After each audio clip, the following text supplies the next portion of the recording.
কোনো ফ্যাসিবাদের দোসরদের বক্তব্য শোনার জন্য আমরা 12ই মার্চ সংসদে যাচ্ছি না। এই রাষ্ট্রপতিকে অবিলম্বে অপসারণ করে গ্রেফতারের আওতায় আনতে হবে এবং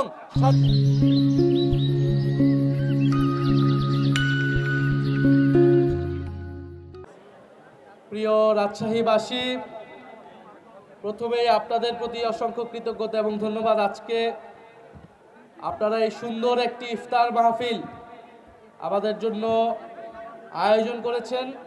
খুবই সুন্দর, সুশৃঙ্খল, পরিকল্পিতভাবে ইফতার মাহফিলের অনুষ্ঠান শুরু হয়েছে। আশা করি সুশৃঙ্খলভাবে এটা শেষ হবে।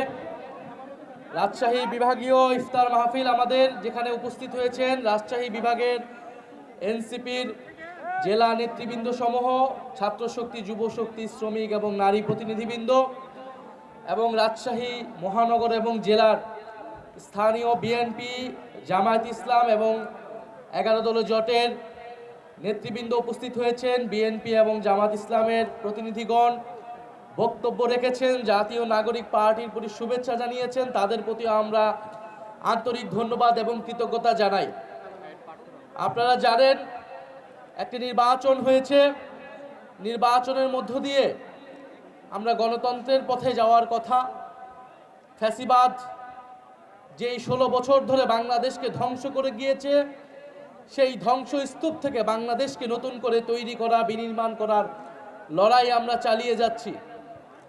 আমরা খুব স্পষ্টভাবে বলেছি, এই যে নতুন বাংলাদেশ বিনির্মাণের লড়াই, এই লড়াই কোনো দলের পক্ষে, কোনো সরকারের পক্ষে এককভাবে করা সম্ভব নয়। এই লড়াই, এই বিনির্মাণ, এই নতুন বাংলাদেশ তখনই সম্ভব যদি বাংলাদেশের ফ্যাসিবাদ বিরোধী রাজনৈতিক শক্তিসমূহ ঐক্যবদ্ধ থাকে।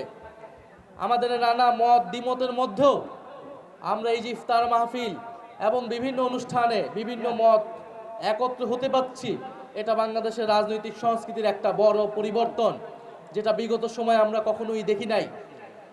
আমরা আশা করব যে সরকার দলে যারা আছে আমরা অবশ্যই তার সমালোচনা করব। সরকারে যারা থাকে তাদের দায়িত্ব বেশি, তাদের সমালোচনা মুখ বুজে সহ্য করতে হয় এবং নিজেদেরকে পরিবর্তন করতে হয়, সংশোধন করতে হয়।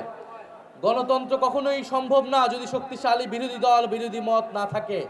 বিগত 16 বছরে বিরোধী মত, বিরোধী দল বলে কোনো কিছু বাংলাদেশে ছিল না। দমন পীড়নের মাধ্যমে বিরোধী মতকে নিষ্পেষিত করা হয়েছে, নিঃশেষ করে দেওয়া হয়েছে। এই রাজশাহী অঞ্চলে যারা বিএনপি করেন, যারা জামাত করেন, তারা নিজেদের জীবন দিয়ে সে অভিজ্ঞতা করেছেন কতটা দুঃসহ জীবনের মধ্য দিয়ে আপনাদের ছিল।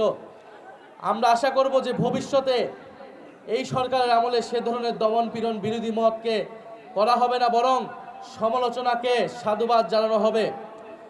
আমরা খুবই সংক্ষেপে দু একটি কথা বলতে চাই। শরীফ ওসমান হাদী হত্যার খুনের বিচার এই বাংলার মাটিতে হতেই হবে। আমরা যখন ইলেকশনে মানুষের কাছে গিয়েছি, সারা বাংলাদেশের মানুষ আমাদের কাছে এটাই বলেছে, ওসমান হাদী হত্যার বিচার যেন ভাইয়া এই মাটিতে হয়। ওসমান হাদী হত্যাকারীদেরকে ভারতের মাটিতে খুঁজে পাওয়া গিয়েছে, আমরা শুনেছি। আমরা দাবি জানাবো অবিলম্বে বাংলাদেশের মাটিতে তাদেরকে এনে বিচার কার্যকর করা হয় এবং এই বিচার যাতে সত্যিকার অর্থে ন্যায় বিচার হয়। কারণ যারা শুধু গুলি করেছে তারাই হত্যাকারী নয়। এই হত্যাকাণ্ডের পিছনে জড়িত ছিল ডিপ স্টেট, এই হত্যাকাণ্ডের পিছনে জড়িত ছিল দেশি বিদেশি নানা ষড়যন্ত্র।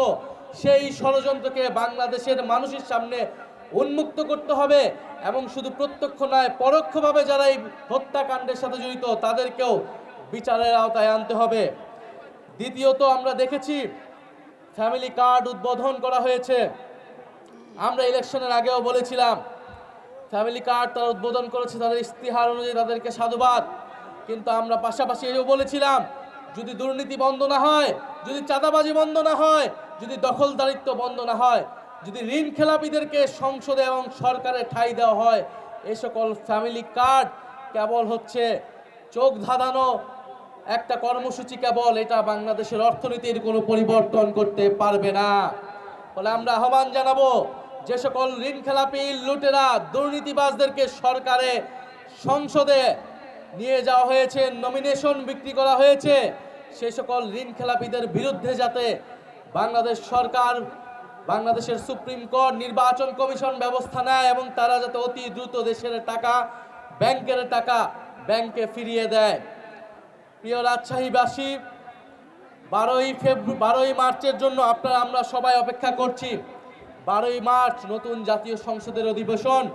সেই অধিবেশনে শুনছি আমরা ফ্যাসিস্টের দোসর, ফ্যাসিস্টের লেজুর রেখে যাওয়া রাষ্ট্রপতি বক্তব্য দিবে, ভাষণ দিবে। আপনাদের সামনে স্পষ্টভাবে বলে যাচ্ছি, কোনো ফ্যাসিস্টের দোসরের বক্তব্য শোনার জন্য 12ই মার্চ আমরা জাতীয় সংসদে যাচ্ছি না। আমরা জাতীয় সংসদে যাচ্ছি। বাংলাদেশের মানুষ এই ইলেকশনে গণভোটে হ্যাঁ এর পক্ষে ভোট দিয়েছে। সেই হ্যাঁ এর পক্ষে, সংস্কারের পক্ষকে বাস্তবায়ন করার জন্য, সেই সংস্কার বাস্তবায়নের জন্য আমরা 12ই মার্চ আমরা জাতীয় সংসদে যাচ্ছি। জাতীয় সংসদে আমরা যাচ্ছি।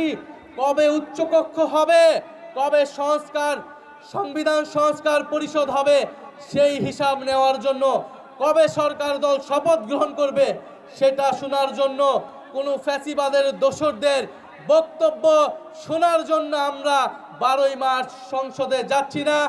আপনারাও নজর রাখবেন। আমরা বলেছি এই রাষ্ট্রপতিকে অবিলম্বে অপসারণ করে গ্রেফতারের আওতায় আনতে হবে এবং সংবিধান সংস্কার পরিষদ করে সংস্কার বাস্তবায়ন করতে হবে, হ্যাঁ বাস্তবায়ন করতে হবে। আপনারা সবাই হ্যাঁ এর পক্ষে ভোট দিয়েছেন না? আমরা সবাই দল মত নির্বিশেষে হ্যাঁ এর পক্ষে ভোট দিয়েছি। ফলে সংস্কারের পক্ষে, বিচারের পক্ষে আমাদের সেই লড়াই চলমান থাকবে। আপনাদেরকেও সচেতন থাকার, 12ই মার্চ সংসদের দিকে তাকিয়ে থাকার আহ্বান জানাচ্ছি। এই অনুষ্ঠান আয়োজনের জন্য সকলকে উপস্থিত হওয়ার জন্য আপনাদেরকে ধন্যবাদ এবং কৃতজ্ঞতা জানাচ্ছি। ইনকিলাব জিন্দাবাদ, এনসিপি জিন্দাবাদ। আসসালামু আলাইকুম।